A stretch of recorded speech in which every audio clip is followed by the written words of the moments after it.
నమస్తే. ఇన్నాళ్ళు నన్ను సపోర్ట్ చేస్తూ, ఎంకరేజ్ చేస్తూ మీ ప్రేమని నాకు అందిస్తున్న ప్రతి ఒక్కరికి కృతజ్ఞతలు. అలాగే ఈ వీడియో కూడా ఖచ్చితంగా మీకు ఉపయోగపడుతుంది. లైక్, షేర్ అండ్ సబ్స్క్రైబ్ చేసి మీ సపోర్ట్‌ని నాకు అందించండి. అలాగే ఈ వీడియో పట్ల మీకున్న అభిప్రాయాన్ని కామెంట్ సెక్షన్‌లో కామెంట్ చేసి తెలియజేయండి. ఇప్పుడు వీడియోని చూద్దాం. నమస్తే. Welcome to our channel. నేను పద్మిని. ముందుగా ప్రేక్షకులందరికీ శ్రీ క్రోధినామ సంవత్సర ఉగాది శుభాకాంక్షలు. ఉగాది అంటేనే ప్రథమంగా మనకు గుర్తొచ్చేటటువంటి అంశం పంచాంగ శ్రవణం. ఖచ్చితంగా పంచాంగ శ్రవణం చేస్తాము. అలాగే ఈ సంవత్సరం పాటు అంటే ఈ ఉగాది నుంచి వచ్చే ఉగాది వరకు కూడా గ్రహచారం ఎలా ఉంది, గ్రహాలు ఇచ్చేటటువంటి ఫలితాలు ద్వాదశ రాశుల వాళ్ళకి ఎలా ఉంది అనేది ఖచ్చితంగా తెలుసుకునేటటువంటి ప్రయత్నం చేస్తాము. ఒకవేళ ప్రతికూల ఫలితాలని ఇస్తున్నట్టయితే ఖచ్చితంగా తీసుకోవాల్సినటువంటి జాగ్రత్తలు తీసుకుంటూ దైవారాధనని ప్రత్యేకంగా చేసుకుని స్మార్ట్ వేలో వచ్చేటటువంటి కష్టాల నుంచి బయటపడే ప్రయత్నం ఖచ్చితంగా చేస్తాము. మరి ఈ రోజు కూడా మనకి క్రోధినామ సంవత్సర ఫలితాలని అందించడానికి మనతో పాటు ఇద్దరు ఆధ్యాత్మికవేత్తలు సిద్ధంగా ఉన్నారు. ఒకరు లలిత ఉపాసకులు, వాస్తు జ్యోతిష పండితులు బ్రహ్మశ్రీ నానాజీ పట్నాయక్ గారు, అలాగే సూర్య ఉపాసకులు విక్రమాదిత్య గారు. మరి వీరిద్దరూ కూడా ఒకరు ద్వాదశ రాశులకి కూడా గ్రహచారం ఎట్లాంటి రిజల్ట్స్ ఇస్తోంది అనేది తెలియజేయబోతున్నారు. అలాగే మనకున్నటువంటి వెజిటబుల్ థెరపీని ఆధారంగా చేసుకుని కూరగాయలతో ఎట్లా మనకు వచ్చేటటువంటి సమస్యల నుంచి అధిగమించవచ్చు అనేది విక్రమాదిత్య గారు తెలియజేస్తారు. మరి కార్యక్రమాన్ని మొదలు పెడదాం. ముందుగా ఇద్దరికి నమస్కారం అండి. ముందుగా మీ ఇద్దరికి క్రోధినామ సంవత్సర ఉగాది శుభాకాంక్షలు. మన ప్రేక్షకులందరికీ కూడా క్రోధినామ ఉగాది శుభాకాంక్షలు. అయితే ఈ సంవత్సరం క్రోధినామ సంవత్సరం అయినందుకు ఎటువంటి బ్యాడ్ ఎఫెక్ట్స్ కలగకుండా ఉండాలి, అందరికీ శుభం కలగాలని మనస్ఫూర్తి కోరుకుంటున్నాను. మీ విషెస్ కూడా సౌర కుటుంబ సభ్యులందరికీ కూడా క్రోధినామ సంవత్సర ఉగాది శుభాకాంక్షలు. అందరూ కూడా ఆయురారోగ్యాలతో అష్టైశ్వర్యాలతో సూర్యనారాయణమూర్తి పరిపూర్ణమైనటువంటి అనుగ్రహంతో హాయిగా ఆనందంగా జీవించాలని మనస్ఫూర్తిగా కోరుకుంటూ, అంటే ఇక్కడ క్రోధినామ సంవత్సరం అంటే తన కోపమే తన శత్రువు కాబట్టి అందరం కూడా దాన్ని అదుపులో ఉంచుకోగలిగితే ఈ సంవత్సరం అందరికీ శుభదాయకంగా అవుతుందని మనసా వాచా కర్మేణ ఆశిస్తున్నాను. Thank you so very much. Last time కూడా మీ ఇద్దరు కాంబినేషన్ లో చేయటం జరిగింది శోభకృత్ నామ సంవత్సరం. అయితే శోభకృత్ నామ సంవత్సరం మనందరికీ తెలిసిందే ఎంత శోభాయమానంగా సంవత్సరం మొత్తం వెళ్ళిందో. ఎందుకంటే రామచంద్ర ప్రభుకి అక్కడ ఆయన ఇంటికి ఆయన తిరిగి వచ్చేసినటువంటి సందర్భం ఉంది. శోభకృత్ నామ సంవత్సరం నిజంగానే అద్భుతమైనటువంటి నామ సంవత్సరం. అయితే ఈ పేరు చూస్తే ఒకంత వెన్నులో నుంచి ఒక వణుకు పుడుతోందా అని అనిపిస్తోంది. ఎందుకంటే ఈ క్రోధం ఉండకూడదనే కదా, క్రోధాన్ని ఖచ్చితంగా జయించాలి కదా. మరి ఇదేమన్నా ఈ సంవత్సరం ఆ నామానికి ఏమైనా సార్థకత ఏమైనా చేసుకుంటుందా sir? What is your opinion? ఖచ్చితంగా. ఎందుకంటే మనం జనవరిలో న్యూ ఇయర్ ఫలితాలు చెప్పేటప్పుడే ఫిబ్రవరి నుంచి ఇక్కడ మనం ప్లానటరీ పొజిషన్స్ కూడా వేసింది. అందుకే ఈ కుజుడు అంటే గొడవలకు కారకుడు, రవి అంటే అధికారానికి కారకుడు, వీళ్ళిద్దరికీ శత్రుగ్రహాలు అంటారు వీటిని. అంటే వీళ్ళిద్దరు నిజంగా శత్రువులను కాదు, different energies, fiery energy, cold energy. రెండు దగ్గర ఉంటే ఎలా ఉంటుంది? ఇప్పుడు చూడండి, మనం ఏదైనా పెనం మీద వాటర్ వేసాము, చిర్రమంటుంది. అలా ఈ డిఫరెంట్ ఎనర్జీస్ కలయిక వల్ల ప్రకృతిలోని లోకాల్లో అంటే భూమి మీద నివసించేటువంటి జంతువుల మీద కావచ్చు, లేకపోతే మనుషుల మీద కావచ్చు, అధికారుల మీద కావచ్చు, దాని ప్రభావం ఉంటుందనే భావనతోనే ఏమండి ఇక్కడికి ఇది ఫిబ్రవరిలో ఎంటర్ అవుతుంది. ఫిబ్రవరి, మార్చ్, ఏప్రిల్ ఈ కాంబినేషన్ మే వరకు ఉంటాయి ఈ కాంబినేషన్స్. కాబట్టి ఫిబ్రవరి నుంచి గొడవలు అని చెప్పుకున్నాం, చాలా గొడవలు జరుగుతున్నాయి. మీరు బయట చూసినట్లయితే యుద్ధ వైఖరి పెరుగుతుంది. ఎందుకంటే క్రోధినామ సంవత్సరానికి అధిపతి కుజుడు. ప్రధానంగా యుద్ధం చేయాలి అంటే ఒక విషయం ఏదైనా మనకి ఇప్పుడు ఒక విషయం జరిగినప్పుడు మాట్లాడుకోవచ్చు, గొడవ పెట్టుకోవచ్చు. కానీ క్రోధినామ సంవత్సరానికి ఉన్నటువంటి కుజుడు అధిపతి అయినందుకు గొడవకే ఫస్ట్ ప్రయారిటీ ఇస్తారు, ప్రయారిటీ ఇస్తారు. ఎగ్జాక్ట్లీ. మీరు గమనించినట్లయితే చూడండి, ఇక్కడ ఇప్పుడు అంటే శుక్రుడు మనం ఇక్కడ వేసాం, బట్ ఇక్కడ తిరుగుతాడు, సంవత్సరం మొత్తంలో మారిపోతుంటాడని మనం వేయలేదు. పర్టికులర్గా మనం కుజుడిని, రవిని ఎందుకు వేసామంటే ఈ కలయిక ఉందని. అందుకే ఫిబ్రవరి నుంచి ఇప్పుడు జల ప్రదేశాల్లో హైజాక్లు అవ్వడం కానీ, లేకపోతే మనకి చూడండి బుధుడు మొన్న ఇక్కడ నిలిచిపడ్డప్పుడు కూడా గమనించినట్లయితే స్కామ్, దాని ఏమంటారు, షేర్ రిలేటెడ్ సంబంధించిన స్కామ్స్ అవ్వడం కానీ, షేర్స్ కారకుడు బుధుడు కదా. అందుకని ఏంటంటే అధికారులు మనం అసలు ఊహించినటువంటి మార్పులు ఇంకా చాలా ఉన్నాయి. అసలు ఇలా జరుగుతుందా, ఇలా జరుగుతుందా, అమ్మో ఇట్లాంటివి మనం ఇట్లా కూడా యాక్షన్ తీసుకుంటుందా, గవర్నమెంట్ కావచ్చు, పోలీస్ కావచ్చు, మిలిటరీ కావచ్చు, ఇట్లాంటిది కూడా యాక్షన్ తీసుకుంటుందా అనేటువంటిది జరుగుతుంది. అయితే ఇది నార్మల్ పీపుల్ మీద ఎంతవరకు ఎఫెక్ట్ ఉంటుంది అంటే జీవుడు బయట ఉన్నాడు. Hmm. ఇది ఒక బెనిఫిట్ ఇక్కడ. Hmm. ఎప్పుడు కూడా కాలసర్ప యోగంలో గ్రహాలు సంచరించేటప్పుడు జరుగుతాయి. అయితే ఇందులో యాజ్ పర్ నాడీ ఆస్ట్రాలజీ పరంగా జీవుడు అంటారు గురువుని. బయట ఉన్నందుకు కొంచెం జనాలు దానిలో నుంచి బయటకు వస్తుంటారు. Okay. ఈ గురువు కూడా లోపల ఉన్నాడు అనుకోండి. మనకి last time 3.5 years back Covid వచ్చింది. అప్పుడు గురువు కూడా లోపల ఉండి ఇక్కడ సంచరిస్తున్నాడు. అప్పుడు ఇక్కడ నీచబడి ఉన్నాడు అప్పుడు గురువు. ఇప్పుడు ఎంత భయానకమైన భయం, ఎందుకంటే జీవుడు కూడా నీచబడిపోయాడు కదా. Right. అందుకని జనాల మీద ఎఫెక్ట్ చూపించింది. ఇప్పుడు ఏంటంటే దేశాల మీద, అధికారుల మీద, యుద్ధ సంబంధించిన వాటి మీద, దీని మీద ఎక్కువ ఎఫెక్ట్ ఉంటుంది. Right. జనాలు కొంచెం దాని నుంచి బయటపడతారు. Right.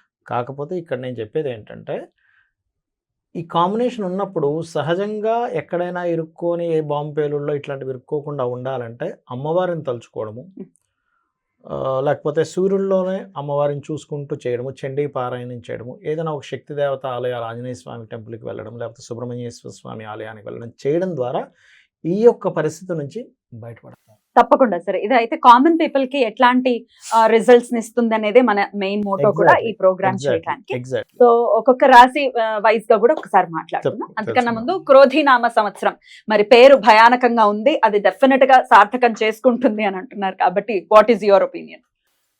ఆయన చెప్పినట్టు కుజుడు యొక్క ప్రభావం అధికంగా ఉంటుంది కాబట్టి కుజుడు అగ్ని నక్షత్రంగా తీసుకుని మేషాన్ని అగ్ని రాశిగా తీసుకున్నప్పుడు వృచ్చికం కూడా అంతే కదా సార్. ఆ వృచ్చికం కూడా వృచ్చిక మేషాలకు అగ్ని జల రెండు కలయిక కాంబినేషన్.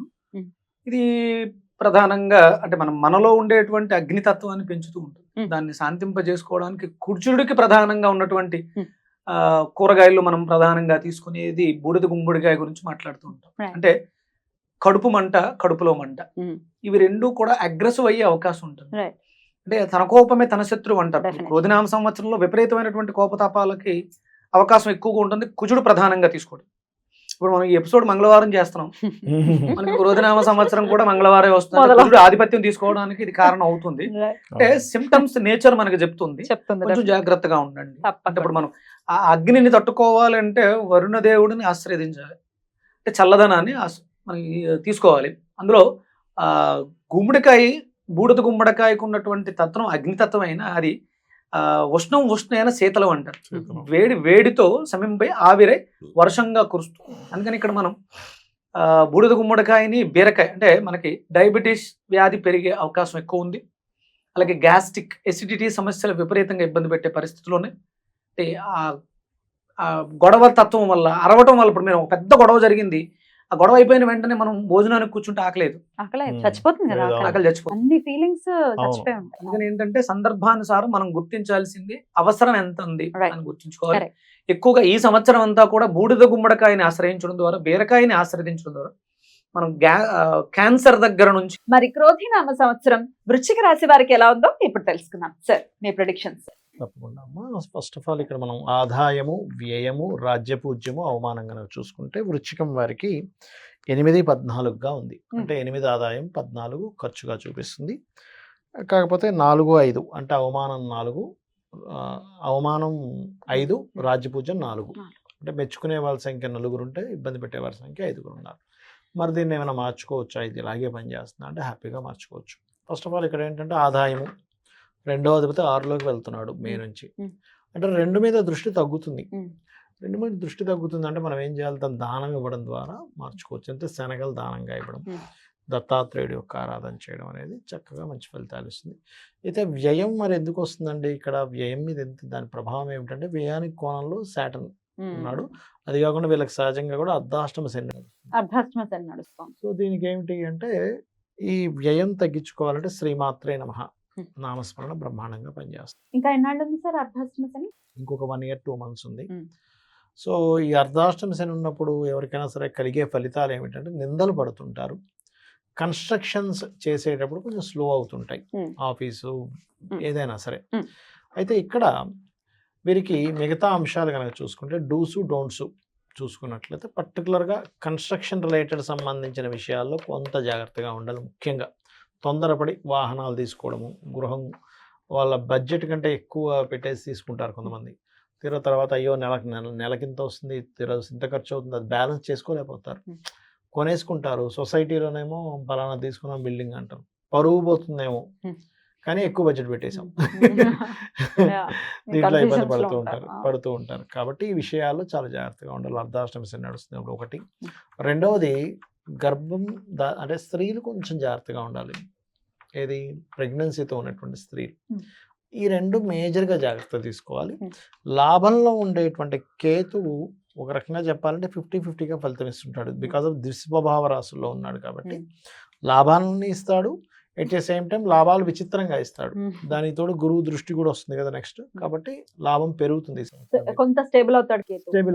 స్టేబుల్ అవుతాడు ఖచ్చితంగా స్టేబుల్ అవుతాడు. అందులో ఎటువంటి సందేహం లేదు. Right, sir. అయితే ఈ రెండు విషయాల్లో జాగ్రత్త తీసుకుంటే గనక వీరికి ఎట్లాగో నేను ఏదైనా సరే సాధించగలను అనేటువంటి గురుబలం వస్తుంది ఇక్కడికి. Okay. గురువు ఎప్పుడైతే మారుతున్నాడో మే ఫస్ట్ నుంచి మారుతున్నాడో బట్ సెకండ్ నుంచి ఫలితాలు వస్తాయి. సో 7th ఆస్పెక్ట్ ఎప్పుడైతే వృచ్చికాన్ని చూస్తాడో రిలీఫ్ అనేటువంటిది వస్తుంది. ఇప్పుడు ఇంతకాలము అయ్యో అర్ధాష్టమి శని ప్రభావం ఉంది అనేటువంటి దాన్ని రిలీఫ్ ఇస్తాడు ఇక్కడ. సో దానివల్ల ఆ రిలీఫ్ వల్ల ఏమిటి అంటే ఇక్కడ ఒకటి గృహయోగము వాహన యోగం ఇస్తాడు ఇక్కడ ఆ రిలీఫ్ వల్ల. ఎందుకంటే డబుల్ ట్రాన్సిట్ అంటారు. అంటే శని దృష్టి ఉంది, గురువు దృష్టి ఉంది. ఎప్పుడైనా శని గురువులు ఇద్దరు దృష్టి ఉన్నప్పుడు మనిషి పరివర్తన అనేటువంటిది జరుగుతుంది. ధర్మకర్మాది యోగం వల్ల పరివర్తన, లేకపోతే రియలైజేషన్. నేను ఇన్ని రోజులు ఈ తప్పు చేశాను కదా, ఇక్కడ ఈ తప్పు చేయకూడదు అనేటువంటి ఒక రియలైజేషన్ అనేది స్పష్టంగా వస్తుంది. కాకపోతే కొంచెం విద్యార్థులకి కొంచెం స్లో మూమెంట్ ఉంటుంది చతుర్థంలో ఉన్నందుకు. రైతులు కొంచెం జాగ్రత్తగా ఉండాలి. ఆన్లైన్ బిజినెస్లు చేసేటువంటి వారికి చాలా బాగుంది. రాజకీయ నాయకులు చాలా బాగుంటుంది. రాహు పంచమంలో ఉన్నందుకు ఇది నో నీడ్ టు వరీ దీని గురించి. ఆరోగ్యం సార్, ఆరోగ్య సంబంధించినవి మాత్రం కొంచెం లాంగ్ టర్మ్ డిసీజెస్ మాత్రం కొంచెం వస్తుంటాయి. కొంచెం బ్రీతింగ్ రిలేటెడ్ ఇష్యూస్ చూసుకుంటుండాలి ముఖ్యంగా. ఎందుకంటే చతుర్థ శని కదా, కొంచెం ఆరోగ్యం చూసుకోవాలండి. జాగ్రత్త పడాలి. వృశ్చికం వారు ఖచ్చితంగా ఆరోగ్యం చూసుకోవాలి. అది కాకుండా ఇంకా ఉగాది రాకముందే కుజుడు వచ్చి ఇప్పుడు చేరాడు కదా, నింద ఆరోగ్యం పర్టికులర్గా చూసుకోవాలి. మరి ఆరోగ్య రీత్యా విక్రమాదిత్య గారు ఆల్రెడీ రెమెడీస్ చెప్తారు. ఆరాధన విషయంలో మీరు ఒకసారి ఆరాధన విషయంలో అంటే ఒకటి ఇంకొక విషయం చెప్పి నేను ముగిస్తాను. ఇక్కడ ధనం అనేటువంటిది ఫారెన్ రిలేటెడ్గా వస్తుంది. అండ్ ఆరాధన సంబంధించి చూసుకుంటే దుర్గా ఆరాధన ఎంత చేసుకుంటే అంత బాగుంటుంది. సో కేతువు 11th ఉన్నప్పుడు కలిగే లాభాలు పూర్తిగా రావాలంటే లలితా సహస్రనామాల్లో ఇంద్రగోప పరిక్షిప్త స్మరతూనాభజంగిక అనేటువంటి నామస్మరణ కనుక చేసుకున్నట్లయితే ఖచ్చితంగా వీళ్ళకి రావాల్సిన లాభాలు వస్తాయి. అన్ని విధాలా కూడా బాగుంటుంది. అద్భుతం సార్. సార్ ఆరోగ్యం ఖచ్చితంగా సూచన అయితే వచ్చింది, జాగ్రత్త తీసుకోవాలి వృశ్చిక రాశి వారు. మీ సజెషన్స్? సహజంగా వృశ్చికం అష్టమ స్థానం జోడియాక్ దాంట్లో కాలపురుష చక్రంలో చీకటి, మనకు దీర్ఘకాలికమైనటువంటివి తెలియని ఇబ్బందులు చాలా వచ్చే అవకాశం ఉంటుంది. ప్రధానంగా దీన్ని మనం జ్యోతిష్ శాస్త్రంలో వెజిటబుల్ ఆస్ట్రాలజీలో దీన్ని మనం తీసుకుంటే షుగర్కి కారకత్వాన్ని వహిస్తుంది. డయాబెటీస్ రావడానికి ఈ గ్రహం, ఈ వృశ్చిక రాశి ప్రధానమైనటువంటి పాత్ర పోషిస్తూ ఉంటుంది. చాలా జాగ్రత్తగా అందరం కూడా బీరకాయ మీద ఇప్పుడు ఈ మధ్య అవేర్నెస్ బాగా పెరిగింది.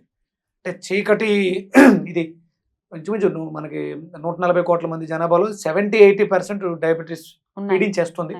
అదృష్టవంతులం మనకి ఒక ఇంచుమించు 4 రాష్ట్రాలు, తెలుగు, తమిళం, కన్నడ, తమిళ వాళ్ళకి మాత్రమే ఈ వెజిటబుల్ థెరపీ అందుబాటులో ఉంది. మిగతా వాళ్ళకి దీని గురించి పెద్దగా తెలియదు. ఆంధ్రప్రదేశ్, తెలంగాణలో నా ద్వారా స్ప్రెడ్ అయింది, గురువు గారి ద్వారా తమిళనాడు అంతా స్ప్రెడ్ అయి ఉంది. కర్ణాటక కూడా మన వాళ్ళు, అంటే తెలుగు వాళ్ళు మన వాళ్ళకే బాగా తెలుస్తుంది. ఇది మిగతా వాళ్ళకి దీని గురించి పెద్దగా అవగాహన లేదు. అక్కడ వేరే షుగర్ గురించి వాడుతున్నారు. కానీ రహస్యం అంటే ఏంటి అంటే డైజెషన్ సిస్టమ్ డ్యామేజ్ అవడం, వృశ్చిక రాశికి సంబంధించి డయాబెటీస్ రావడానికి లింఫాటిక్ సిస్టమ్ అనేది ప్రభావం ఉంటుంది. కుజగ్రహం యొక్క ప్రభావం, మనం చేసే పొరపాట్లు ఇవి మనకి దానికి దారి తీస్తున్నాయి. అందుకని ఇక్కడ ఈ వృశ్చిక రాశి లగ్నం అనేది పక్కన పెడితే అందరం కూడా జాగ్రత్త తీసుకోవాలి. వీళ్ళు ప్రధానంగా జాగ్రత్తగా ఉండాలి.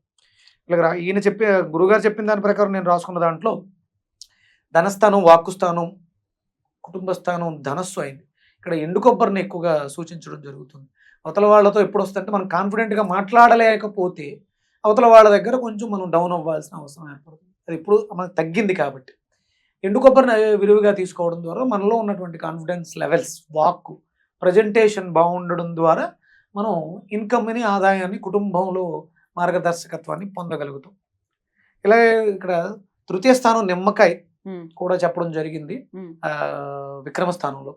అదే నిమ్మకాయ అలాగే లాభస్థానంలో కేతు, అందుకని నిమ్మకాయని దొండకాయల్ని కూడా తీసుకోవాల్సిన అవసరం ఉంది.